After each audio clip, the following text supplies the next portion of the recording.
Carmichael presents the Improvised One-Woman Show. All we need to get started is a suggestion of a show that's never ever been performed before. So if you have an idea of a show that you've never ever seen before, and it's a good name, then go ahead and type it right there in the chat, in the comments section. I notice we still, looks like we have a couple of comments here already. Hi, Ruby's out there and Kitsy's out there from Tennessee. We also have a studio audience, so if you happen to have a name of a show that you've never seen performed before, go ahead and type it in the comments. Also, you should use the comments throughout because we have Trudy loves them, and also she can interact with you from wherever you are. And the entire show is completely improvised. That means everything that Frankie Keys plays and everything that Trudy says and sings is completely improvised, all inspired by a suggestion of one of your comments. Oh, it looks like we have a suggestion. Ruby, title of show is I Have a Stalker. So the name of the show is I Have a Stalker. Here to perform I Have a Stalker, please welcome the one, the only, it's Trudy Carmichael!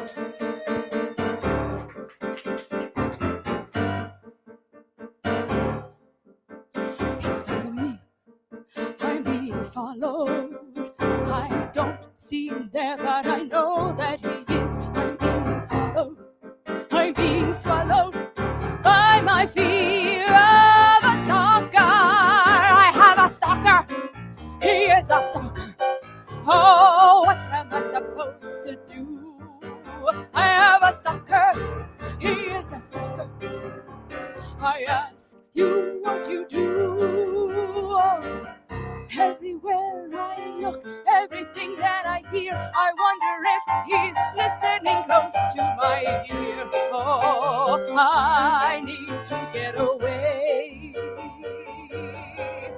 At first I was sort of kind of flattered, but then he affected everything that mattered, and now I cannot get them to go away. I have a stalker. Looking in every window and bush, I have a stalker. I have a stalker. Oh, somebody always giving me a look. I mean, I know that's the price of fame, but if you ask me, after a while it gets pretty lame. Yeah, I have a stalker. I have a stalker. That motherfucker. I have a stalker.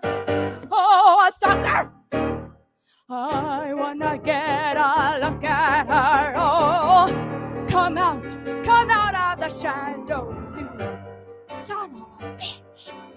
I tell you what, this is getting pretty tired.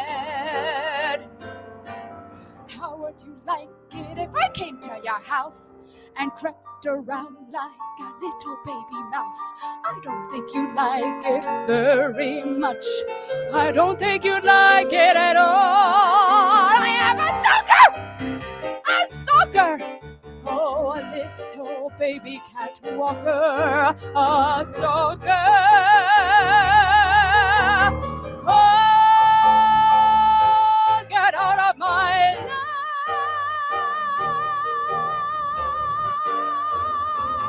Get out of here. Oh, hello, beautiful babies. It is I, Trudy. It is so fabulous to see all of you beautiful babies here today. Thank you for being part of our morning show from the Magnet Theater here in New York, New York. And I just want to say hello to all the beautiful babies across the pond at the Edinburgh Fringe. Hello and good morning or good evening to you. Yes. Oh my goodness. I mean, we've just been doing these fabulous shows all over the place. And when you're doing shows all over the world, whether it's virtual or in real life, you're bound to pick up a lot of fans, or hardly any. But in my case, it's about in the middle somewhere, I think. And some people, naturally, get a little obsessed with dear old Trudy. They just can't help it.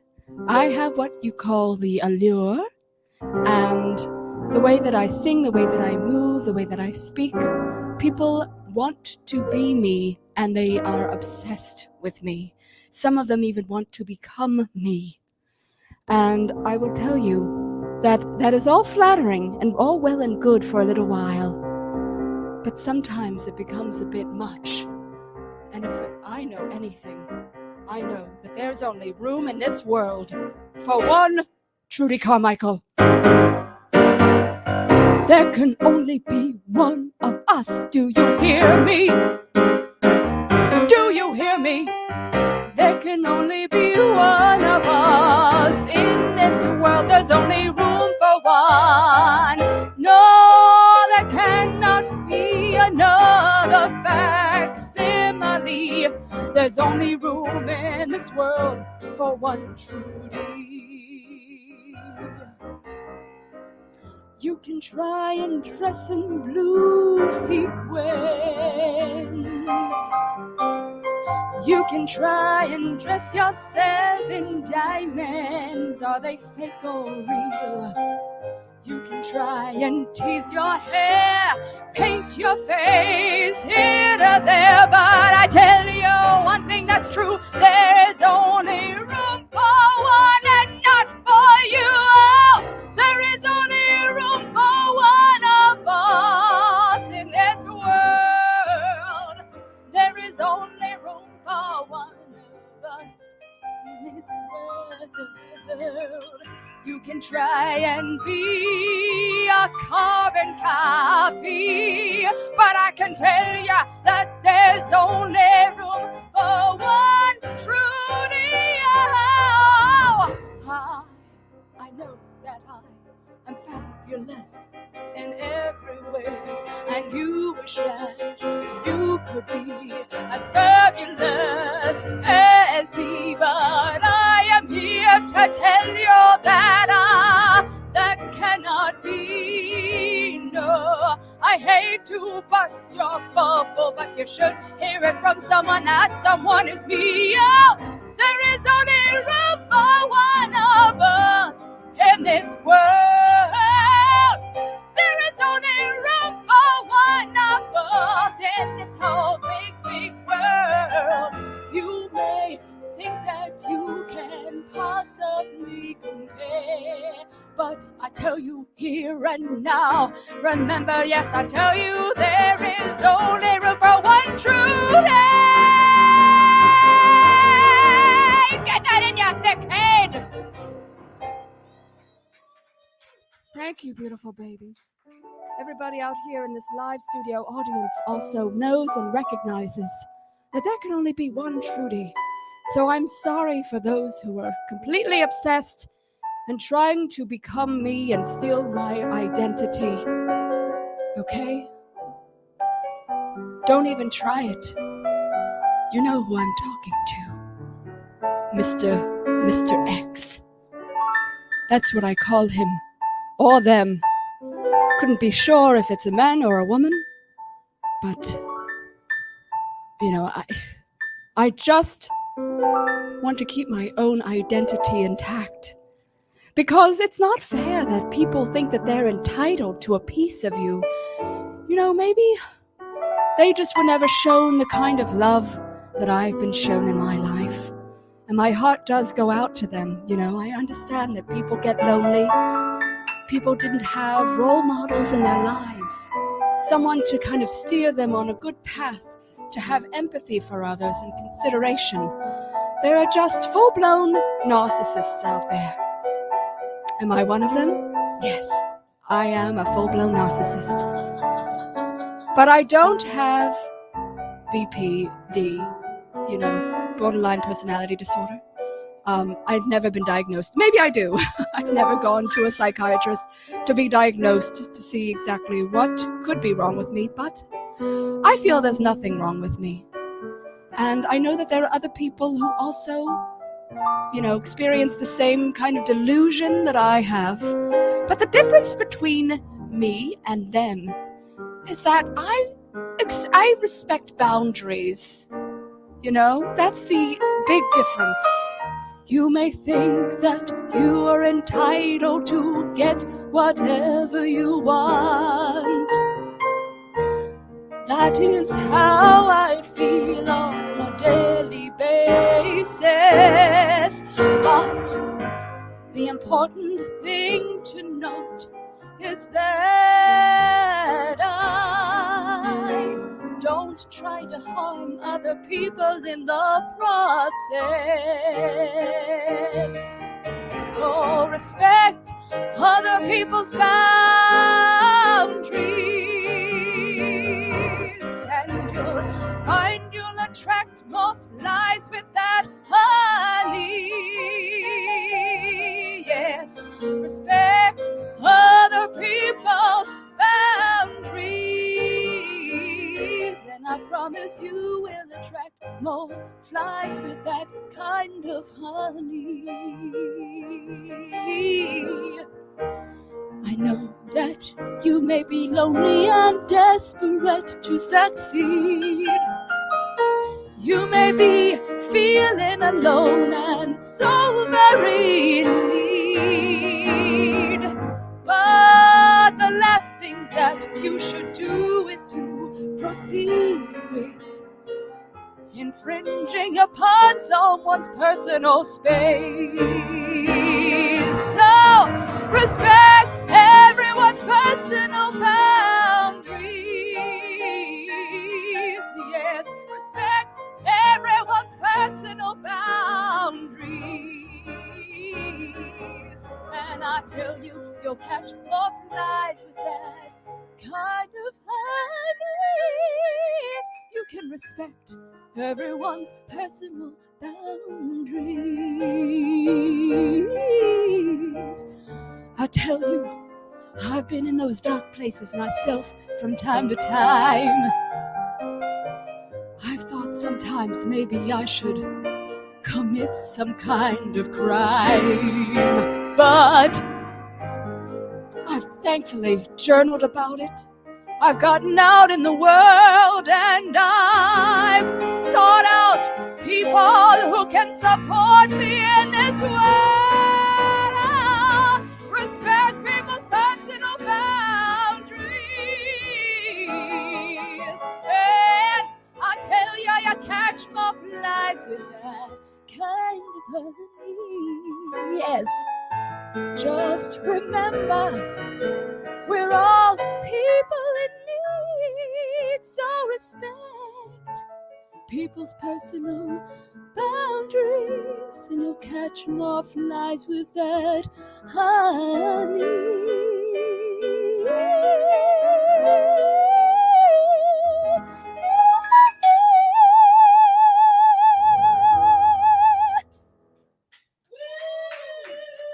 Yes. These are important life lessons that I give. I have gems and jewels pouring out of me.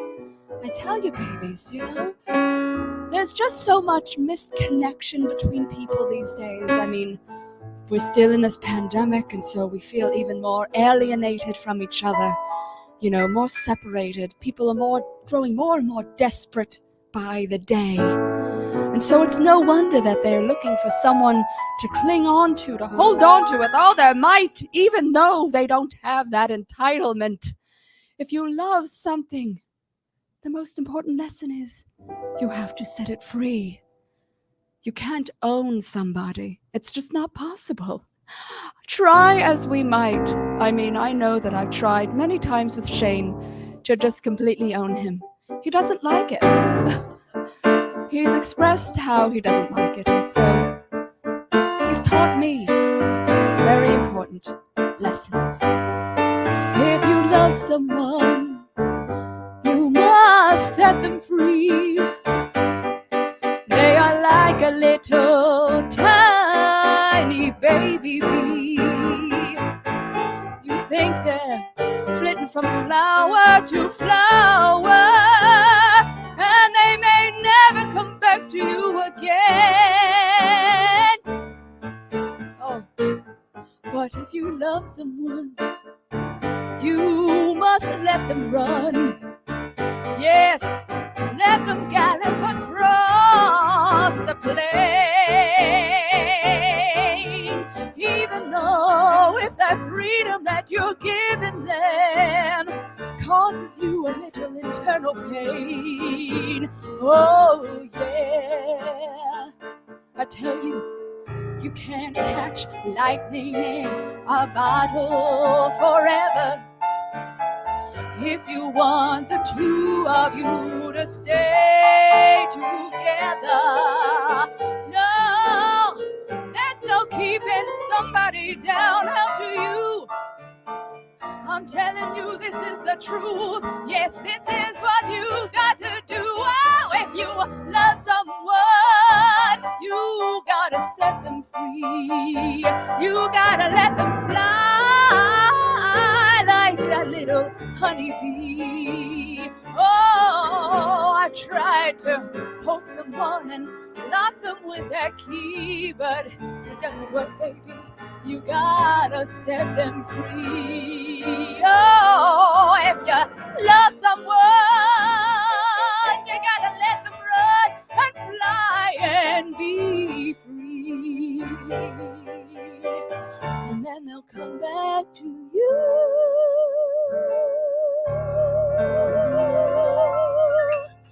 I promise. I promise, babies. They will return. You know, you just give them a nice little taste, and you have to build an environment of trust. That is the most important thing in any relationship. Trust. Do you hear what I'm saying, babies out there? Yes. Oh, and let me see what we're saying. Love is like a baseball game. You know, kids think that's correct. You know, there are lots of innings. Sometimes you gotta take people out.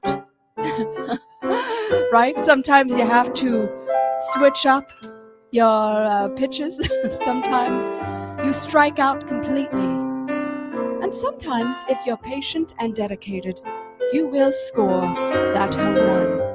I assure you. That's about all I know about baseball. It's a fabulous metaphor for life. I mean, you know, I felt like for so many years I was striking out, time and time again. I had 6 different husbands until I found Shane. That's a lot. That's a lot of innings played. And I got hopeless after a while. I thought, am I ever going to find my person? It was a sad time. I felt like I was lost. A lost face in the crowd. I kept striking out, and I didn't know what to do. What was that all about? Oh, I tell you, I had to hold on to whatever faith I could find. Yes, here I was, up at bat for the very first time. And the pitcher, he was like, here, take that! Thought it was mine, but I struck one, I struck out twice, then I struck out thrice, again and again and again and again and again and again and again. Oh, I tell you, I sat in that batter's box thinking about what I was doing with my life. Why did I keep missing? Was I trying too hard? Was I not dropping my shoulder down when I was up at the bat? These are techniques that Shane has taught me. He's told me about many things. He's a big baseball fan, and I try to listen and pay attention, and so I'm trying to use it in this fabulous metaphor right now. I kept striking out, didn't know what I was all about, kept striking out. Oh, I wanted to scream and I wanted to shout, why, baseball gods, have you forsaken me to this lonesome life? Keep striking out, keep striking out. I'm tired of being live. But I tell you, I finally began doing me, you know. I did a little more batting practice, meaning talking to more people and going about town and performing more shows, you know, giving myself a little more confidence in the game. And then the next time I came up to play, well, all that I had to say is I hit a home run, yes, I hit a home run. Oh, my life had finally begun. I felt like I was empowered to really set that ball aflame.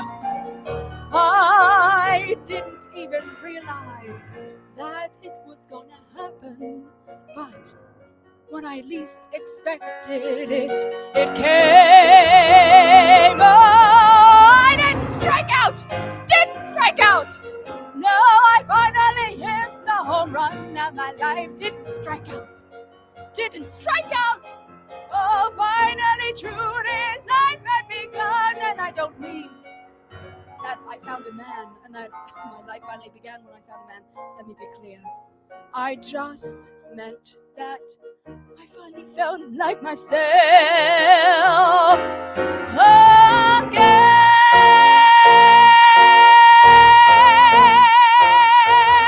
Didn't strike out! That's right. That's right, babies. Oh, I did hit a home run with Shane. I really did. Yes, yes, Kitsy. I tell you, you know, you just go around in life and you're trying to find someone who you feel so comfortable with. And there's a give and a take there, you know. Someone who respects you and that you have a separate life from them. And then you come together at the end of the day and you have things to share.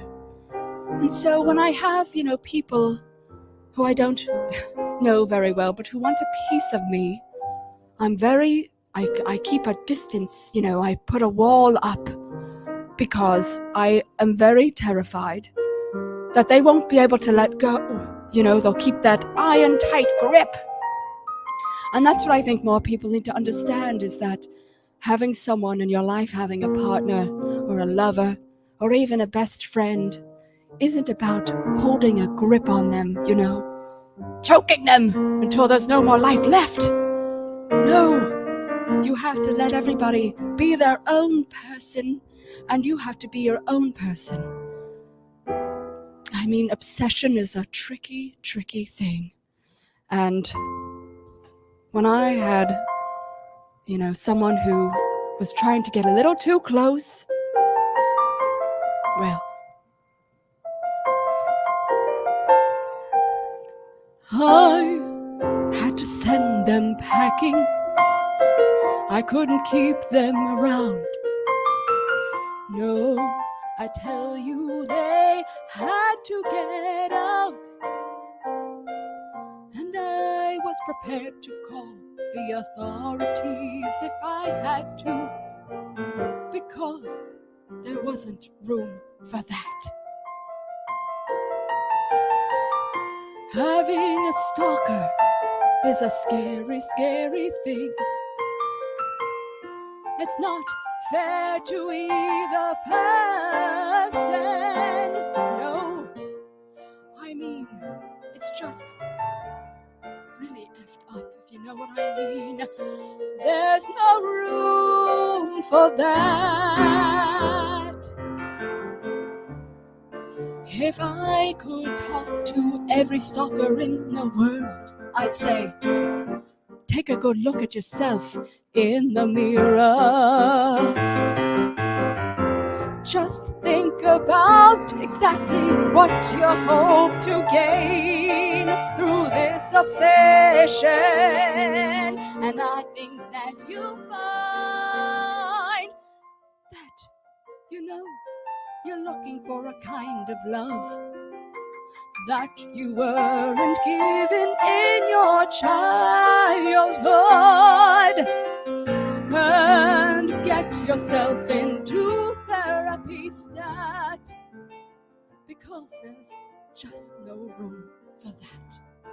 No, there's no room. There's no room for that.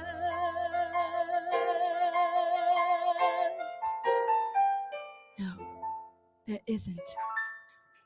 Thank you. No, I mean, it's so unexpected, the way that a stalker kind of pops up in your life. You're thinking, oh, I have all these fabulous fans. They're just incredibly excited for me.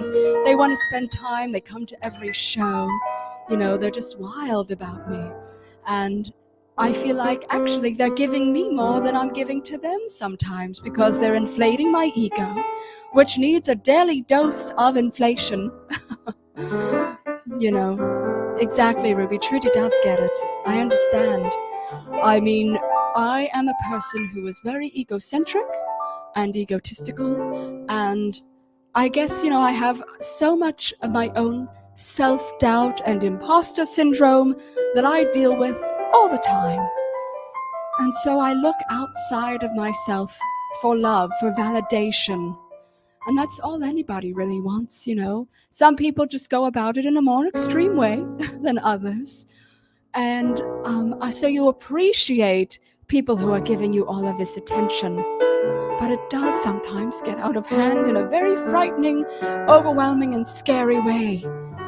And, I'm just not prepared psychologically or physically to handle the unbridled emotions of certain people who just don't have control over themselves and their own emotions. People are people who think other people are their people. People need people who need people who need people. But sometimes those people are too much people for all these people. And so this person, that's me, just wants to say, take a breath and just examine what you're doing. It's a little overwhelming, don't you see? I know that you think you're doing a great thing for me, but these people, you're just too much people for me. People are people who need people, and people want people who see people. There's a fly, get out of here. That kind of reminds me of that stalker. People who are people who need people who see people as their people. It's too many people for me. Can I just get a regular audience of people who want to see me and go home afterwards? Not linger about and get in my face and expect something in return. That's the kind of people that I need. Oh, people, some kinds of people are too many people who want people to be their people. And people's is people's. Like the man said in the Muppets Take Manhattan, people who need people to be their personal people. It's too many people. Too many people.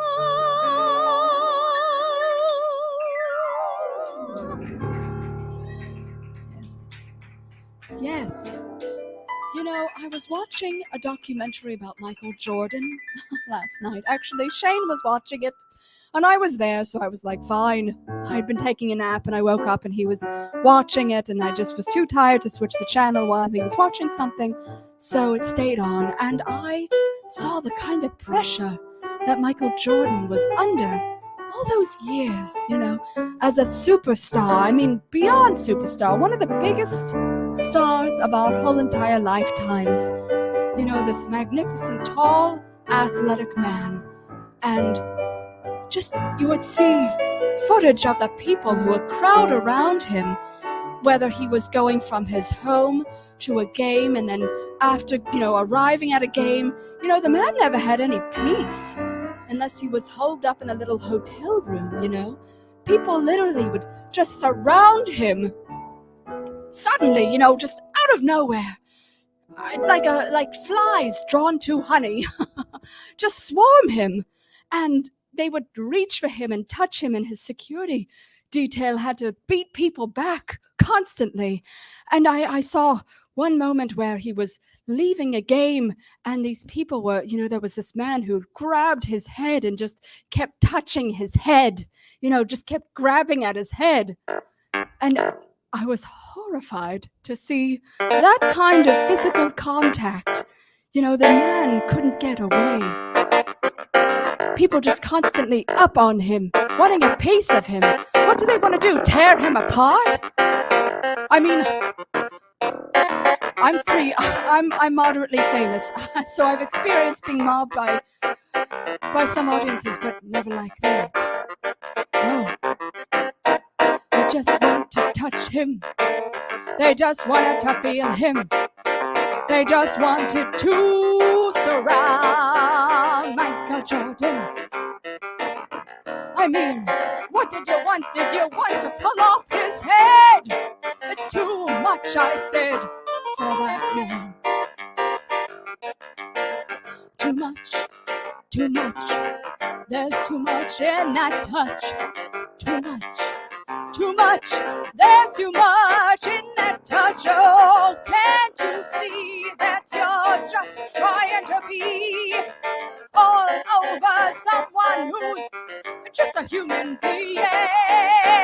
I couldn't believe what I was seeing. I guess for years I hadn't noticed. I really hadn't been paying attention. But people just lose themselves. They lose all control. And there's someone that they love with all their heart and soul. Too much. Too much. Oh, that touch was just too much. Putting your hands all over someone who you don't even know. Oh, too much. Too much. Too much in that touch. You don't even know him. You didn't even know him. You don't know him at all. But you felt entitled to put your hands all over him. Too much. Too much. Oh, people just go too much in that touch. Just way too much. I mean, people, you're out of control. Just remember that he's a real person. People are people who don't need to be touched like that by perfect strangers. It's too much in that touch.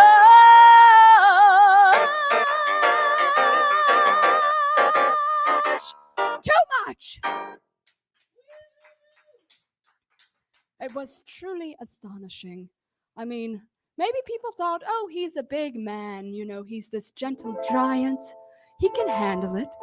If I grab at him, he won't even know, he won't even feel it. Or perhaps you're hoping to get someone's attention by grabbing them. That is a big issue, in this climate, people just grabbing at people. You have to keep your hands to yourselves, okay? Again, this is another teaching moment. Keep your hands to yourselves. If you don't know a person, you don't ever grab somebody on the street to get their attention. If they don't hear you or see you, maybe it's just that they're ignoring you because they don't want to talk to you. Do you ever think about that? Huh? Do you ever think about it? If you don't have their phone number to call them or text them, then maybe they just don't want to talk to you. How many times have I been walking the streets? Hey, girl. Hey, pretty lady. And I ignore it because I don't know you and you don't know me. I don't owe you anything. I don't owe you a damn thing. No, I don't owe you any of my time. I don't owe you a hello or even a little smile. No, you can just keep on walking because you'll never get me talking. No, I don't owe you anything. Oh, hey, pretty baby, why don't you just stay and smile for me? Oh, hey, sexy lady, don't you wanna sing with me? But I tell you, I'm just going to keep on walking because I don't owe you a damn thing. No, you know, I don't know when this whole crap started, where the folks on the street thought that they could have anyone they wanted.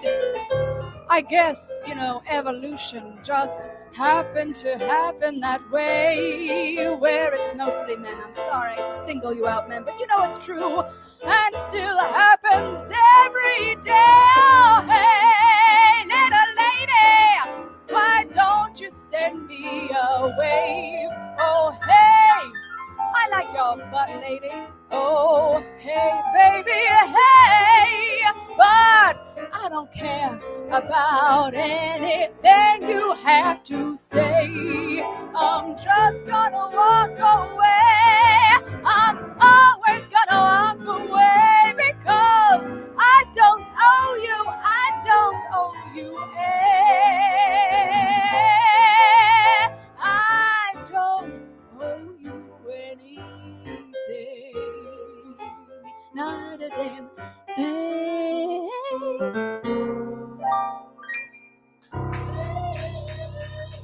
Can I get an amen? Can I get an amen? Oh, yes. Oh, Frankie, you got a shout out for those funky keys. Yes, Ruby loves those funky keys. Love it. Fabulous. I love when we get funky. You know, we get the funkier we get when Frankie gets funky because he knows that I am espousing the most truthful of truths. You know, that's what I'm getting really real is when we get really funky. Yes, and I am a woman and I have a prerogative.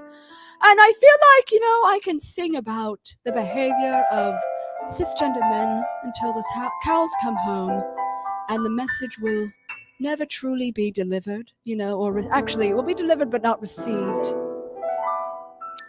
These are the days of our lives.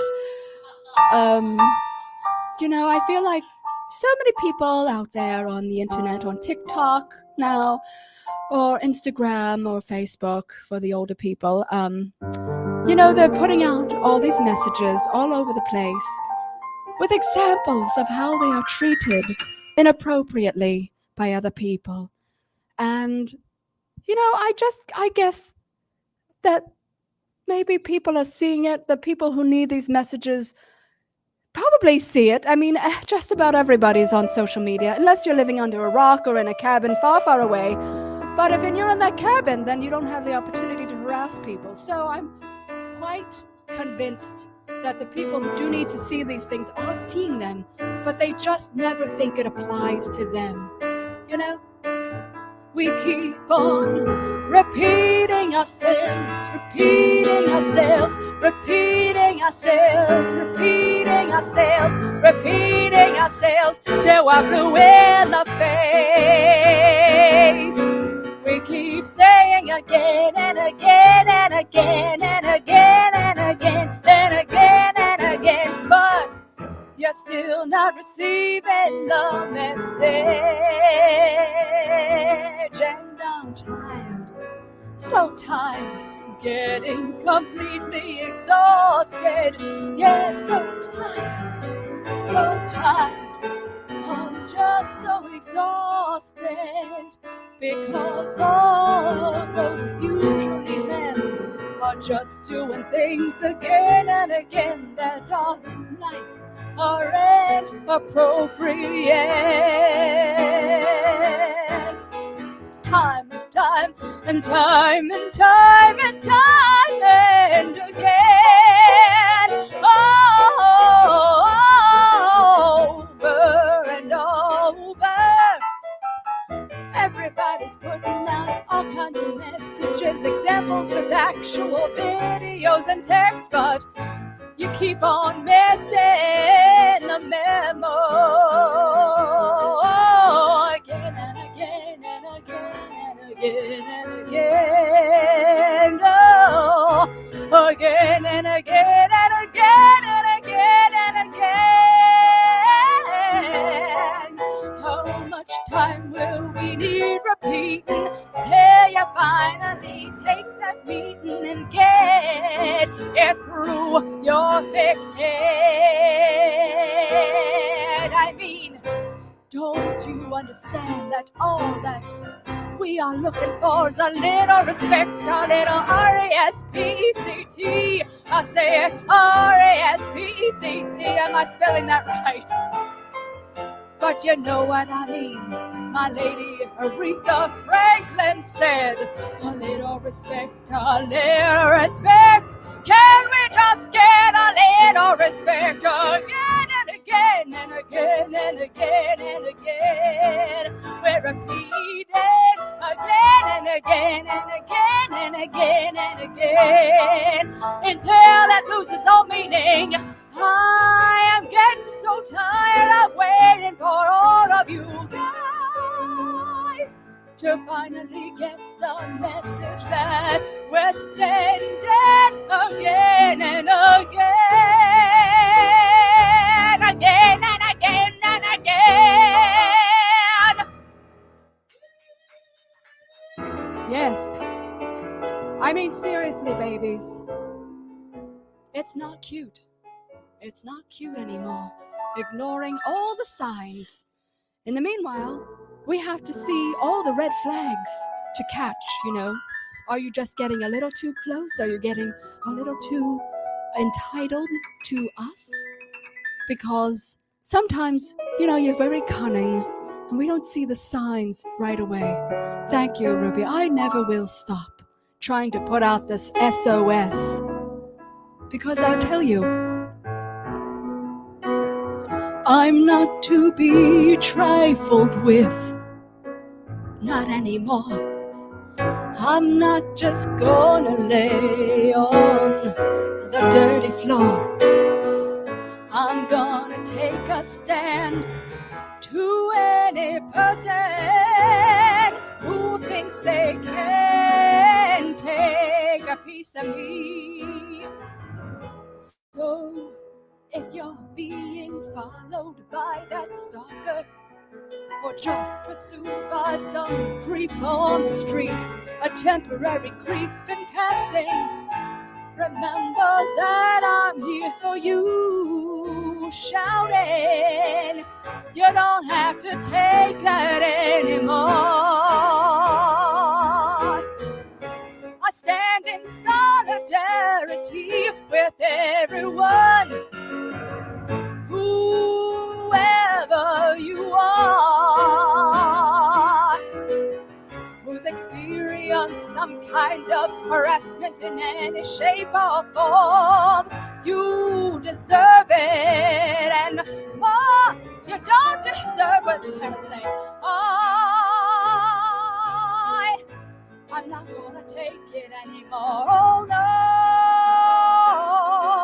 I'm not gonna take it anymore. No, I'm putting an end to all these forms of harassment or stalking, or just people being jackasses.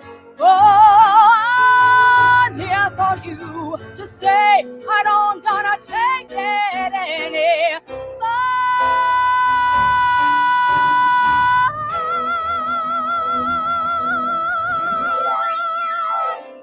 Yes! Thank you, babies. Thank you. I want you all to be strong out there. I love you all so very much. Thank you to the beautiful babies of the PBH Free Fringe and the fabulous babies of Edinburgh's Festival Fringe for having us on the fabulous broadcast across the pond and everywhere around the world.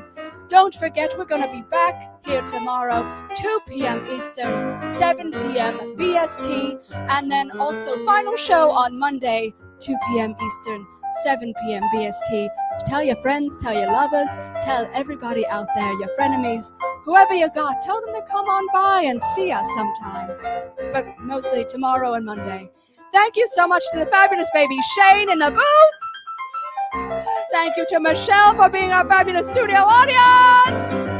Let's hear it for the fabulous Frankie Keys on the keys. Oh, I love you all so much. I'm Trudy Carmichael, and I always will be. Good night!